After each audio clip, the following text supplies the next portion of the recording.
anyway, I'll start with an introduction. Our CEO from the eGovLab couldn't make it here, so he asked me to replace him since I'm a local in the area. Can you hear me? Okay, great. So we've had, over the years, we've been working on different projects in African countries. Some of them are developing, some of them have managed to get out of the developing bucket. And that's the case of Botswana.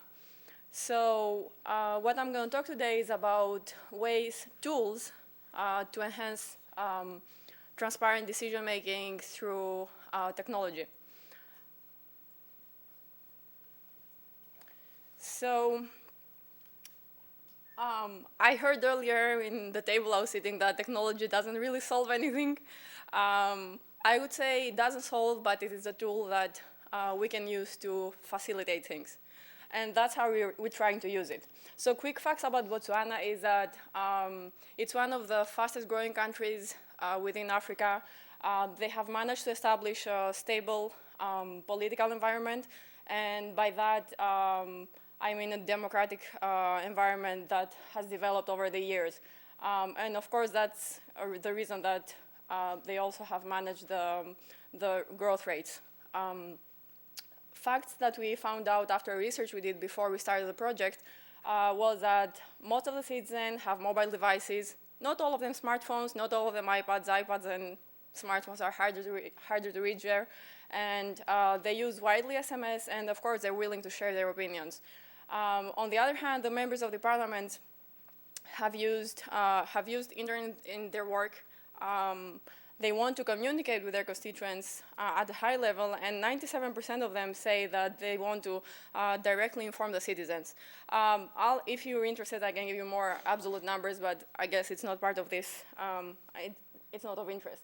So this fact here, what's unique about them is that they're not. If you go throughout the other countries of Africa, you won't find the similar results. So as Lauren from NDI, I cannot, oh, there you are. So as Lauren said from NDI, some of the stories are successful and some of them are not. And through the series of projects we went through, we had similar results.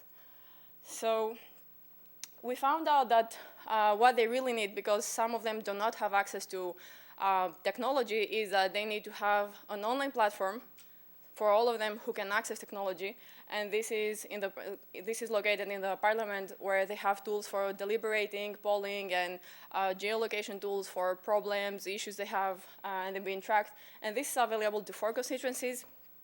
Then we are providing them with an offline community. This is more of their traditional existing community. We're just trying to make them involved in this project. What their role is that they try to arrange meetings on behalf of the MPs with their local authorities. Koktlas are their traditional chiefs. They're out in more remote areas, and they act on behalf of the government and of the MPs. So they are, though, very influential, and that's why they are important. A legislation won't pass if they don't have their consensus.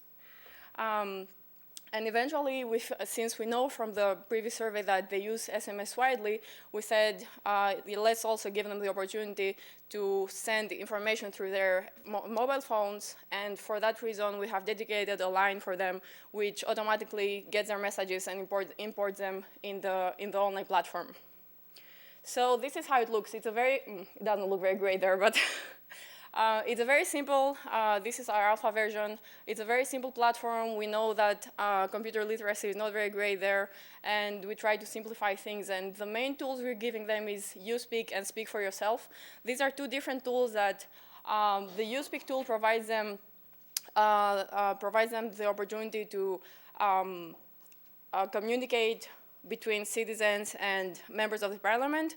And as I said, it's just the 4 participating constituencies that are partners for the project at this point. On the other hand, the Speak for Yourself project is a deliberating tool where we post polls, or the parliament posts polls, not we. We are just the people there that support them. We post polls. They give their opinion in there, and that opinion counts and is taken into account as feedback. And it's, of course, open to everyone. So how legislation, the legislation workflow works at the moment. You go through National Assembly, members of Parliament, and all the other local authorities, and of course the traditional chiefs. However, the citizens are not here. We're trying to, introducing our platform, we're trying to add this bottom part where you have expert citizen groups. By expert citizen groups, I don't mean that they're tech savies or experts in legislation. I just mean that we have trained them on using these platforms and these tools and participate. So what happens now, what we hope will happen is that through the National Assembly, legislation is going to be introduced and the expert citizens will interact with COCLAS, I really have a hard time saying this name, and the constituency offices give their opinion, and that is going to be consolidated, hopefully, eventually in the legislation pieces. So our expected outcomes are that technology and traditional ways of work in the legislation can work well together. We expect that citizen participation and engagement in decision making is going to be more prominent, and of course we have expectations that there's going to be a bigger awareness of the views and the priorities of the citizens, and that's my time. Thank you.